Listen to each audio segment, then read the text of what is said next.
आजादी और वोट के बाद से आजादी तो क्या लेंगे आजादी।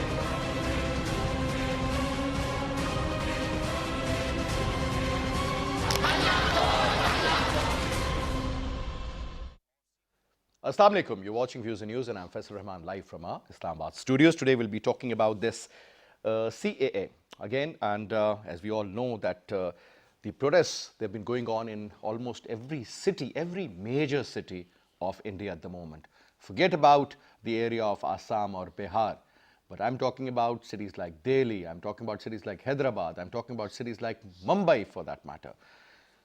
Hundreds and thousands of protesters, and especially the students, they are on the roads protesting against this, the particular act that India has recently introduced.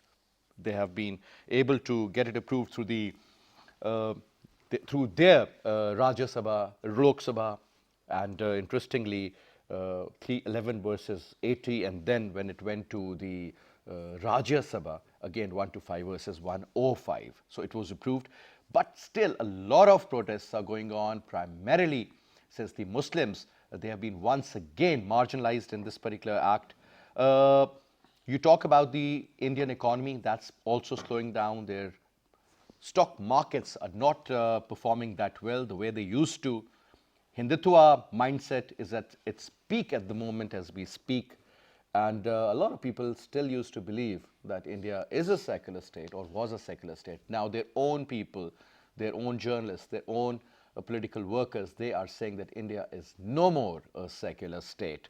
And since Modi is involved in the killing of minorities, whether you talk about whatever happened in the incident regarding Babri Mosque, or you talk about Gujarat for that matter, where 2,000 Muslims were killed, majority of the Muslims were killed.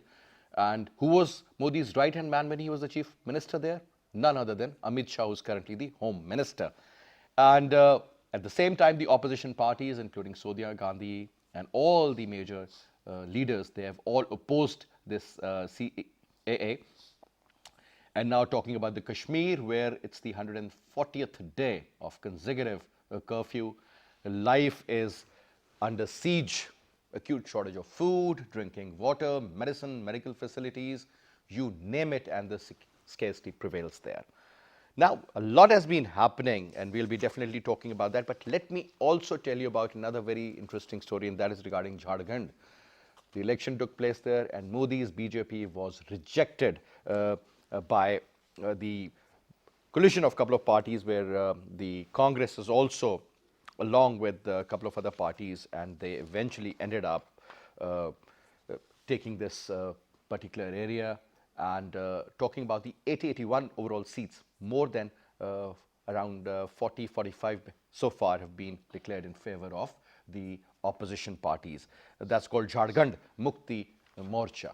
So primarily, let's see what is going on, but this is again something to ponder upon and see what exactly is going on out there, and the way people are rejecting not only the Muslims or the minorities, people who used to vote for BJP are also pretty upset regarding this.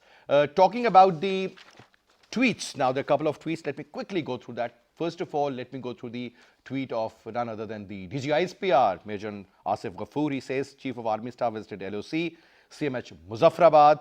Our quest for peace must never be misconstructed as weakness. There will be never a compromise on Kashmir, whatever the cost. We are capable and fully prepared to thwart any misadventure, aggression for defense of our motherland. This was stated by the Chief of Army Staff, tweeted by the DGISPR.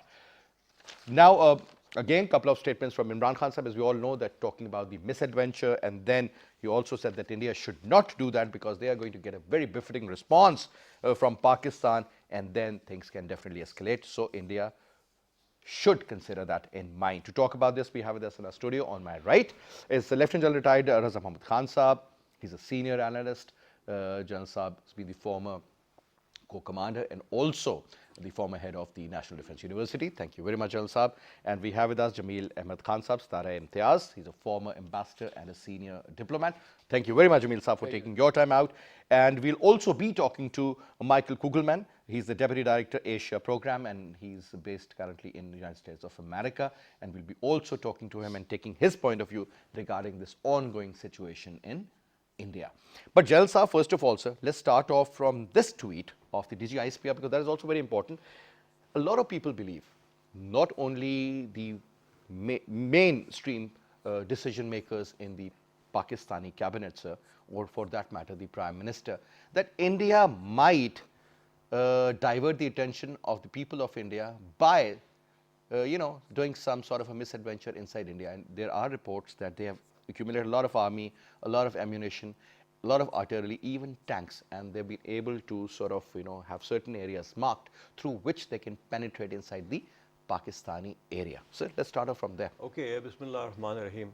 I think what needs to be understood is that under the Modi's and BJP's rules, all their politicians are controlled by the RSS. And the Indian armed forces have been thoroughly politicized, as has been the Indian judiciary.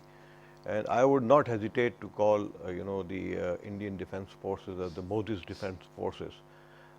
They are constantly being used for political purposes, particularly against Pakistan, and we have seen this in the recent past.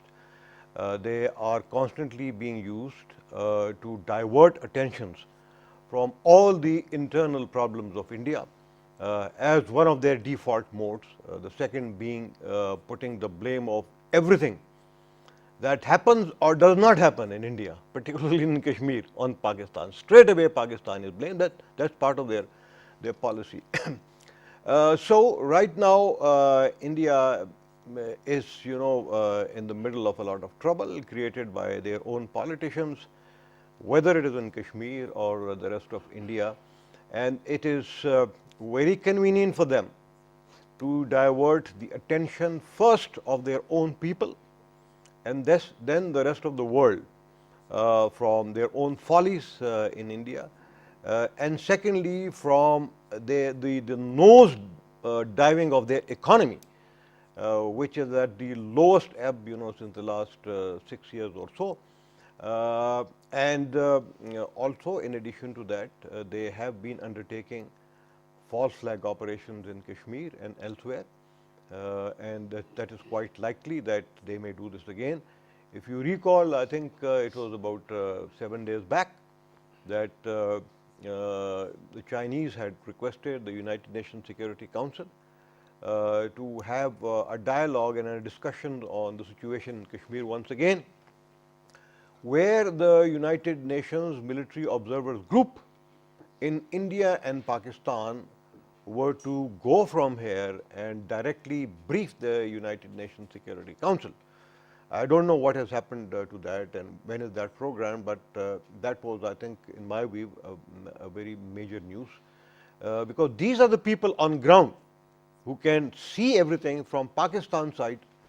They are allowed and they are encouraged to go to the line of control at any time that desire and verify on ground what is happening.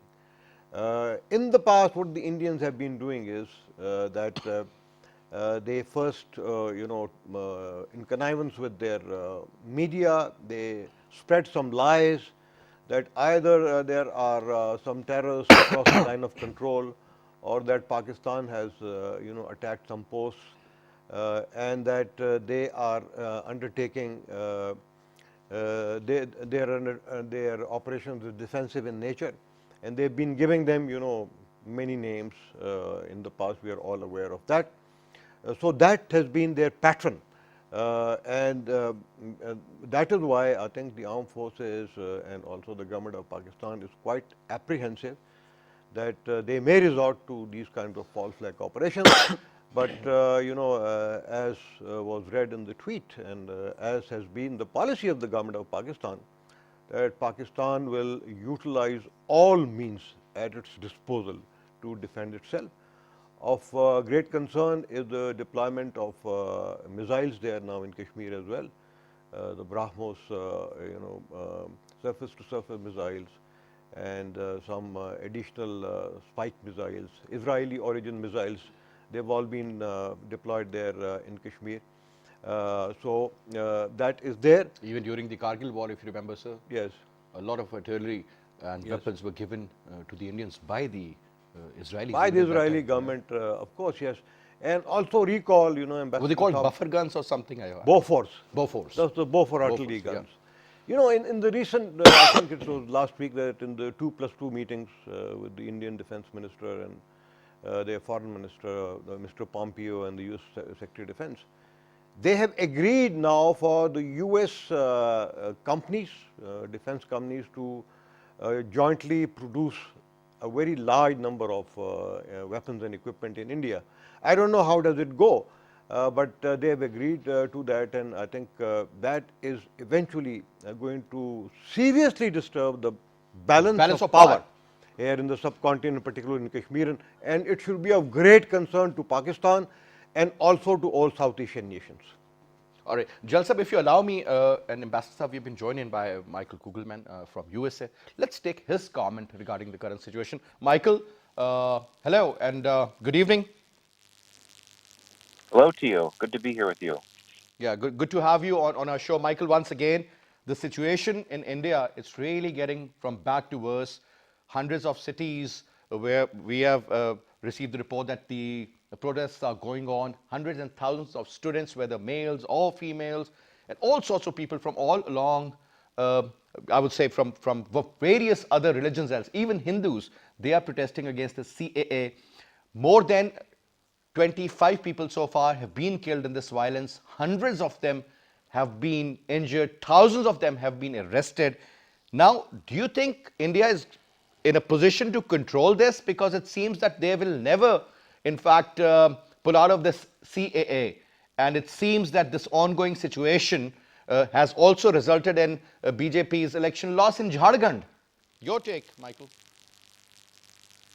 Well, I agree with you that the situation really is or should be very concerning for the Modi government. I think that the government did not anticipate the type of opposition that this new law would get. And I think what should be particularly worrisome for the Modi government is that it's not only Indian Muslims that are out protesting. I mean, you've got key aspects of the BJP vote bank. Members of the Hindu majority are out there, particularly in Assam, who think that this new law will encourage more immigration on the whole, which they don't want. So, you know, this really does represent a major political risk for the Modi government. And it's really quite striking because, you know, this is a government that seemingly could do no wrong in India for the first 5 years of its rule. Modi has been very popular. The party's been very popular. But now it has a very large political mess on its hands. And you know, I think that there's several key questions as to where this goes. One, as I'm sure you know, there have been some challenges brought to the Indian Supreme Court. And so we'll have to see how the Supreme Court weighs in. If the Supreme Court upholds the law, which I imagine is quite likely, that, I think, could cause a new spark for unrest and protests in the streets once people realize that this law really is permanent and is going to become law of the land. You know, that could be even more troubling for the government in India. But one thing, and I'll end here, I think that ideologically speaking, the BJP is dead set on moving forward with this citizenship law. And I think it also wants to move forward with this idea to nationalize this registry of citizens that it's put in place in Assam. But I think that this is a government that still really worries what the world thinks about what it does. It's very concerned about its image. Modi is very concerned about his brand. If you keep having these sustained protests and if you keep having these violent images coming out of India, then you're going to have this government concerned about how it's going to be perceived overseas. And you know, let's be quite clear. For quite some time, India's image abroad has been quite a positive one. And particularly if the Indian government worries that potential foreign investors that are very important for India as it tries to deal with its economic malaise, if they start to worry and would not want to get involved, would not want to invest in India, these types of things could, I think, prompt the Indian government to climb down just a bit. But I think those risks would have to be perceived as particularly high, the political and the economic risks. They would have to be perceived as particularly high for the BJP to back down, because I think for ideological reasons it really does want to push forward with these moves. All right. Now, Michael, the kind of ideas which are cropping up in the minds of Narendra Modi and Amit Shah, they are very destructive and very dangerous at the same time. Now, since you've mentioned that things might get worse and they have no plan to sort of revert or take it back in that particular regard, But since Hindutva it is at its peak, you talk about the ISIS ideology, we all know what's happening out there. But one thing that is for sure that the minorities, I mean, there is a problem going on by the extremists out there. But a lot of normal, nationalistic, even I would say balanced Hindus, they are also supporting the Muslims in that regard. But now my question is, since India has added Azad Kashmir and also Gilgit-Baltistan in their map. Forget about the IOK. They have also already added that earlier. And now they are talking about some sort of an activity going on, and they will definitely blame something happens if something happens in India. Do you see a probability, or any probability for that matter, of a war between these two nuclear states on the issue of Kashmir, especially in the Kashmir region and the related areas, I would say? Well, unfortunately, I think these two countries are going to go into 2020 more at risk for going to war than at any time over the last decade or so, at least. I mean, we know that it's been a very tense year for the two countries, given what happened earlier in the year with Pulwama and Balakot, and then, of course, what happened with the Article 370 revocation. And, of course, what Pakistan is seeing playing out now in India, clearly that ratchets up tensions as well.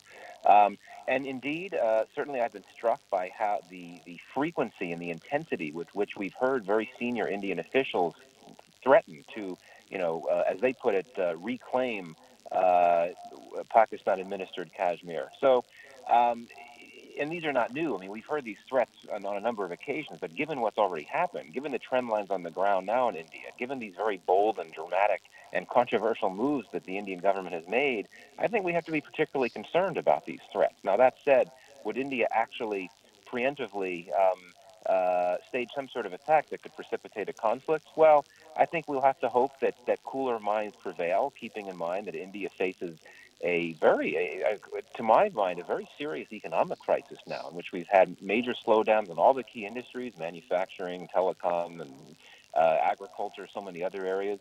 Would India really want to go so far?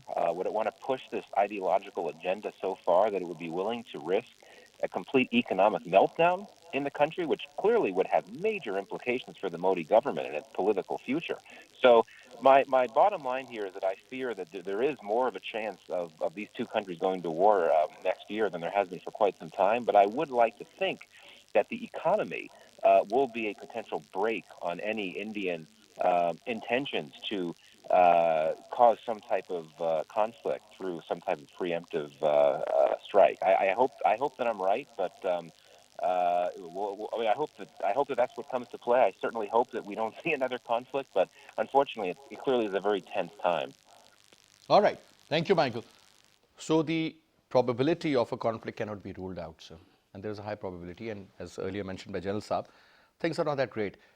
A lot of people do believe that just because what is going on inside India, maybe just to divert the attention of the people living in India or living outside India, the best way to divert that attention is to, start working on another theater, sir. That's right. In fact, we have to really see it in the context of the mindset of BJP and backed by the RSS. That's number one. And number two, whatever they had given in their election manifesto, they have implemented. Number three, they are mobilized. They have already mobilized all their RSS workers who are supporting, not only supporting, but also who are exercising coercive forces, coercive power. They are imposing coercive power on the judiciary, on some of the moderate politicians, as well as on the people, the notables and all. So that's how even the media is being controlled indirectly under this mechanism. Now that, having said that, now have they done some homework? Now the lethal thing is, as it was being mentioned, that the Israeli advisors reportedly are there already. The US has already gone into a defense cooperation agreement, joint production of the armament, as you just heard the general, and also even the manufacturing some of the components of the fighter planes. They've also talked about the assembling of the new version of F-16, that is F-21, that's and what also I F-18 Hornets. And for the first time, a naval base, well, they don't accept that, but basically it's a logistic base. But it has all the components of the operations. So it's the Americans have that now. So with this collaboration and cooperation, how much at the World Forum, how much do we get support from the big powers such as the United States? I think we should not be pinning our hopes as much in terms of our the international politics and the diplomatic work. That's one. Second, the adventure. Here I would have some comments that if they have some misadventure, if they try to come towards Pakistan, and as they have been giving statement from time to time that they can do operation anytime, they'll come and strike some of the camps, and they tried the false bombing and then giving propaganda, propagating around in the entire world that there are camps. or something. So anyways, our ISPR and our side of the story, I don't know how far was it propelled and projected, but at least we really presented our case very well. Now, why didn't it have as much impact as it should have had? There are certain gaps in it at various diplomatic level. Probably they are they have identified it and they are going to plug that gap. Now, is the world aware of it? I would say yes. We are under spotlight. This region is under spotlight so far as the nuclear flashpoint is concerned. In fact, the Prime Minister of this country, in fact, the Chief of the Army Staff of this country has already mentioned that any such adventure can start, but no one knows where does it end. And we have the capability of defending ourselves with whatever we have. So in that context, the world, and I have been having some interaction with some of the ambassadors and diplomats, they are really quite concerned. And every day they are issuing their, what they call cable, the telegram, the crypto message to their respective countries about this escalation. How it can be addressed? You just heard about the military observers. Military observers under a Security Council resolution, but they are not being allowed towards the Indian side. So whatever they observe and whatever they watch, they are watching it from our side of the line of control. 3,000 violation of line of control only this year, and each violation is supposed to be reported by the UN military observers, right? It's not really creating that impact. This time, we were hoping really that during the Security Council closed door meeting, which they had planned and which was summoned and called by China, it was opposed by France at the final stages, and therefore that meeting could not take place. Otherwise, we would have at least had some headway, and we would have been able, and the military observers would have been able to let the world know, the Security Council members know, both permanent and non-permanent members. But Ambassador Saab, I mean, when you talk about the military observers, UN military observers to be particular, I mean, this issue has been going on for the last 73 years, sir. And interestingly, the worst part is that these observers have been there for such a long time, sir, but a proper, comprehensive report hasn't been submitted the way it should have been, sir. Don't you think this? They are all, I mean, we believe that the international media could be biased, certain countries could be biased. We do understand even the Supreme Court of India is biased. But, sir, even the UN is also biased to some extent. UN, we have to understand the mechanism of UN. UN, I have served there for 10 years, right? And in various countries, including New York. So UN has two components. One is a political component, which is Security Council, and the other one is the Secretariat of the UN. So political component is always influenced by the world politics. So you are right, military observers, it's their embedded duty, it's a job description that they have to provide, and they have to initiate the reports, CITRIP, right, at each occasion. So the reports go there. Whether the meeting is convened on those points or not is a different issue. Like I said, that France had to really object to it, in other words, veto. right?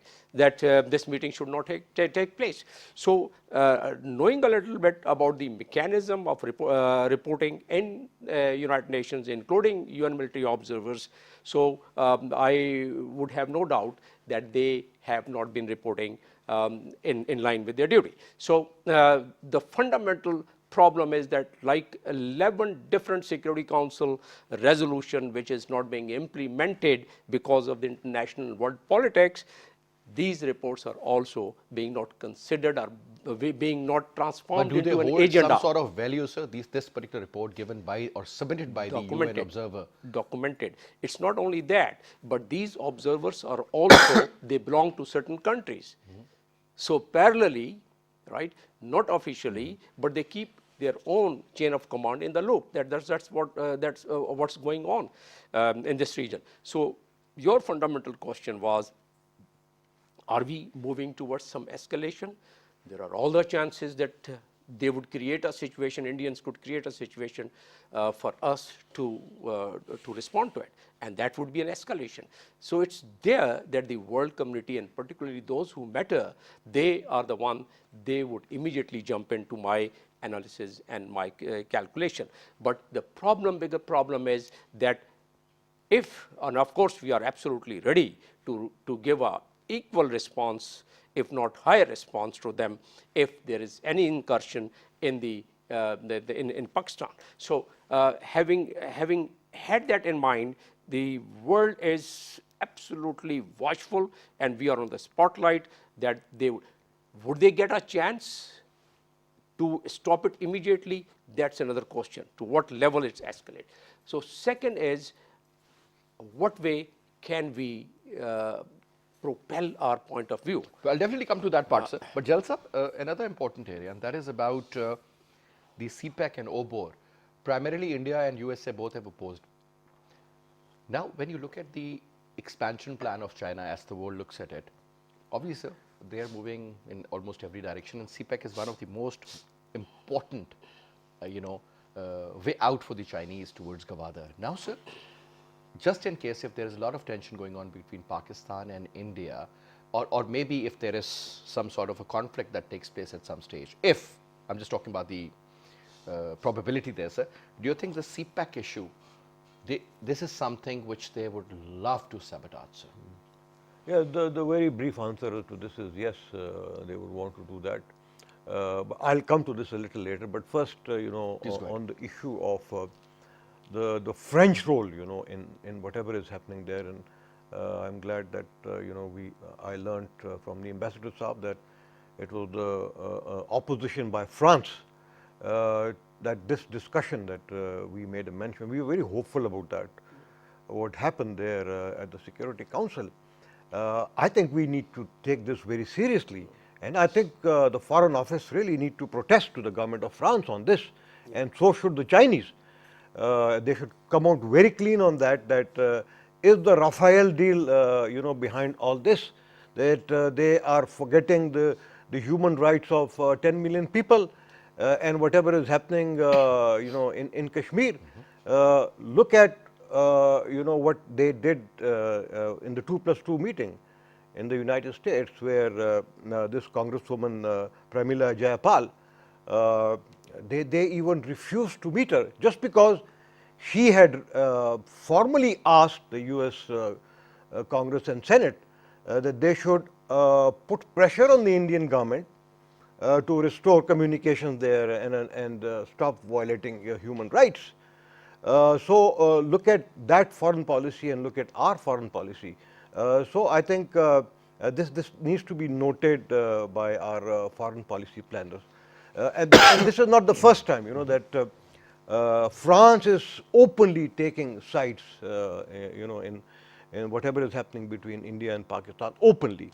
And I think we need to degrade, in whatever form it may be, our diplomatic relationship with the government of France, so if nothing else, to send a very strong message there. The other thing is that, look, we previously talked of the response or the reaction to the Citizens Amendment Act. And on that, I'd like to, make a few points about the implications. The implications are 5, very clear implications, that It was on the basis of national security that this act was passed, and I believe that India is now more insecure than it was before this bill. South Asia is more insecure because of the reason which we just discussed. Threats to Pakistan's security have increased because of the false flag operations and all that. Regional peace has been endangered, and everybody knows about that. The Prime Minister has actually warned of mass migrations, fear to the countries which are surrounding India, and also, beyond of Muslims and minorities going out. And I think serious intervention is needed by the OIC, by the UN Security Council, the UN General Assemblies, all close friends of India also. If they really are friends to India, I think they need to prevent India from undertaking such sort of foolhardy decisions in the future as well. And this friends of India, who are the three best friends of India? In my view, they are the United States, Israel, and Russia. These are the people. I think you need to apply pressure. Now even France, because whatever is happening there is not in the interest of India or their own interests, as Michael was saying, that look, if these kinds of things happen, then all businesses are just going to run away from India. So they need to come up and do their job. The Indian role of Indian civil society is there. They are doing whatever they can. Indians minorities really need to get together, as we saw in the Jama Masjid agitation, where the leader of the Bhim army, who is actually a Dalit, he was providing leadership to the Muslim, unfortunately, because the Muslim leadership, for a number of reasons, could not actually carry out whatever they want to do. Finally, the issue of CPAC. CPAC, what can they do to CPAC? What they are not already doing. They have tried their best to sabotage us through sending terrorists, for the last 1 decade or so. There are many countries who are actually supporting this, some covertly, some overtly. Pakistan is aware of that, China is aware of that, and I think both China and Pakistan need to collectively put in a very strong response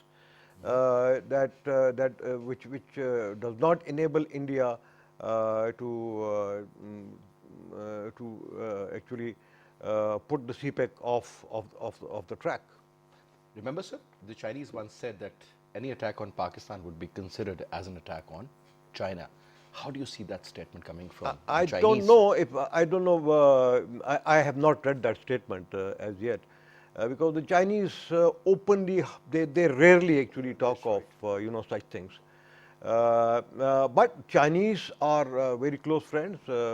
Pakistan and China, I think they are dependent on one another for a very long time, and we have good relations in the field of defense. It is, I would say, it is right now comparable to what the Indian relationship with the United States, Russia, and Israel is. So on that account, I think China is a very good friend, and we can depend on China in all times of difficulty, whether it is at the diplomatic level, and we have seen that in the past, whether it is at the FATF, or whether it is in the event of conflict escalation in South Asia and in Kashmir. China is also playing a vital role. It is making all-out efforts to make sure that Afghanistan joins the CPAC, because there is no other option for Afghanistan after the withdrawal of NATO ISAF from there to support the Afghan economy. The Afghan economy is actually based wholly, entirely. It is being supported by NATO, ISAF, mainly the United States, and once they go, they have to either look at massive help and assistance from the World Bank, IMF, Asian Development Bank, and so on and so forth, or conveniently be part of the CPAC. And once that happens, I think probably India will also look, think twice before trying So to. even Yes. the Indian private sector, all these top-notch businessmen and the investors, they really wanted India to be a part of CPAC because that suits India, just because on the best of the Americans, or most likely Indians or the government of India has something else in mind. But Basit, there's another point now, and that is about the diplomacy, the diplomatic efforts primarily, sir. Now, as far as Pakistan is concerned, sir, to be very honest, we do not know where we are heading at the moment. Are we in alignment with the Chinese? Yes, we do understand. But sometimes, you know, our own initiative, which we have taken, sir, and we have backed out of it, sometimes we fail to understand either to, you know, stretch ourselves towards Iran or Saudi Arabia, and then there comes some sort of a pressure. So, because obviously there are multiple factors, multiple reasons, I don't want to go into that. Diplomacy, sir, the art of diplomacy. You yourself, you've been such a senior diplomat, sir. In any Don't you field, think that element seems to be missing, sir? No matter how much we appreciate all the institutions of Pakistan, reality is reality, sir. At the end of the day, if your cricket team is losing, doesn't mean that how many players you have there, but at the end of the day, the result matters. Let's allow me to just discuss it under certain bullet points. Now, yes, diplomacy is the name of consistency and continuity. Like in any Reactive other- versus proactive. Yeah, absolutely. And also, unless we accept our mistakes, there have been recently there have been some mistakes or oversight, I would say, that we could not realize the sensitivity of my indication is about KL summit, the sensitivity well in advance so that we could advise our Prime Minister and give her a true picture about the sensitivity of our very good friends and long time friends who have been supporting us in all thick But and the thin. friends have more interest in India. Just imagine in one field, in one project, they want to That's invest right. something You like see, $75 billion. Correct. India has a very good relation with Iran, but India also has a very good relation with Saudi Arabia. So what's our problem then, sir? So we had to really I mean, Saudi realign Arabia, ourselves. Iran, and even Realign. Israel. Absolutely. We had to realign ourselves and realign our approach. So far as our policy is concerned, policy is okay, but our approach to implement those policies, sometimes we've been going wrong in that. Now, allow me to just touch upon certain points Please go ahead, sir. about you mentioned about OBOR, which is BRI initiative, and CPAC, and in fact, the entire dynamics of this region and the globe is fast changing. A string of lines is one, which is India, United States, Philippines, Australia, Japan. String of pearls, China, Pakistan, Bangladesh, and some more countries right up to South China Sea. That is one interest. 82 countries have already signed some kind of or the other documents, including MOUs with China. US, no less than the President of the United States, have openly opposed the initiative BRI and the CPAC. Having said so, India is a member of the Shanghai Cooperation Organization, right? Pakistan is a member of Cooperation Organization. Afghanistan is a member of ECO, right?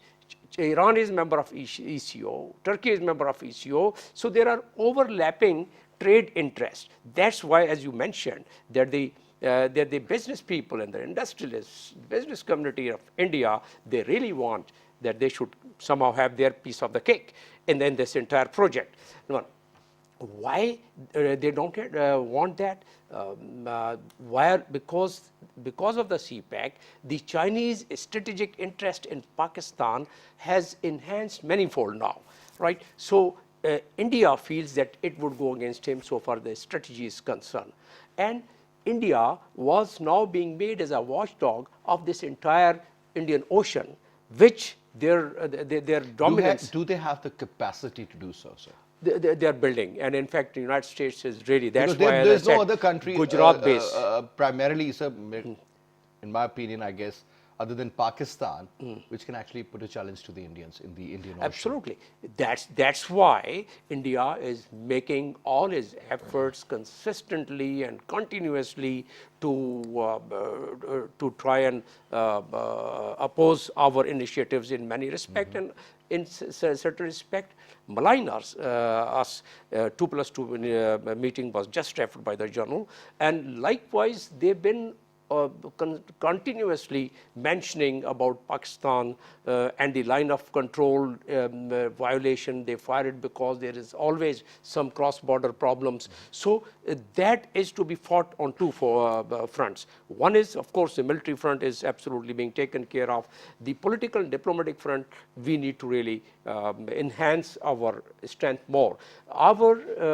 These cells which we made in various embassies, except for UK, I have to really mention that hardly any other cell, the Kashmir cell, is as proactive as the primarily United because Kingdom. in UK there's a huge Muslim, Pakistani as well as Kashmiri diaspora, sir. Primarily That's the right, reason. but in other countries also we have some of very strong diaspora, and also like on human right violation, those countries, even the general population of those countries, sometimes get mobilized if we make efforts, right? So probably there's some more to do in those efforts. A lot of as diplomacy yeah. needs to be done Yeah.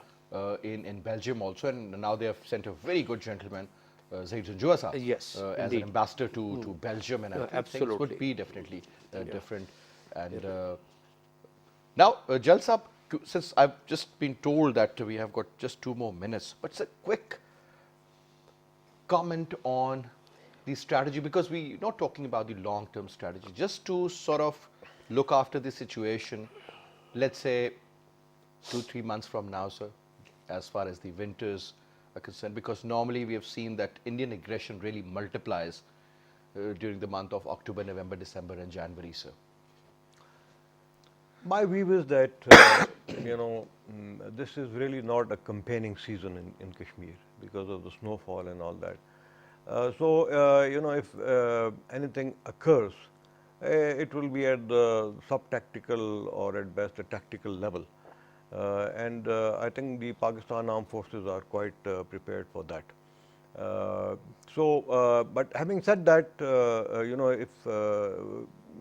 if they do anything foolish, then I think given the environment obtaining in Indian Kashmir at the moment, I think they will lose very badly, and probably the Kashmiris would then declare independence.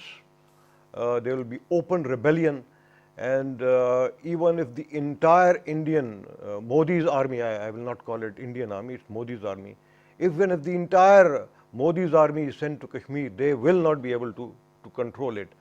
I'm sure they're aware of that, and we'll see what happens to that. But response to the Citizens Act again is not only a matter of concern for Pakistan. As I said, it's a matter. Look at the Indian diplomacy, that the very mild kind of remarks with there was really no need for. They actually called them. Other Muslim countries like Turkey. If the OIC is not prepared, Sir, I mean, no, I'm not talking of that. I'm saying if the OIC, if the becomes OIC, strong, within the Muslim countries, whether you talk about OIC problem, we are not a member of the Arab League, sir. But guess they what? are. Is your Faisal, first the of all, Commonwealth, I think the Secretariat, or in Jeddah in particular, sir, things would have been different. Sir, And my indication is once the Nobody talked about it. Kashmir issue, have been expected that Muslim or minor. and how many were there? There are these by everyone, 20 countries have signed that joint. So what I'm saying is simple as that. Why is France at the money the Indians have? Well, that's the least and that we are you just can looking do. at the minimum what we can do. Yeah. But then you take good care. Khuda Hafiz.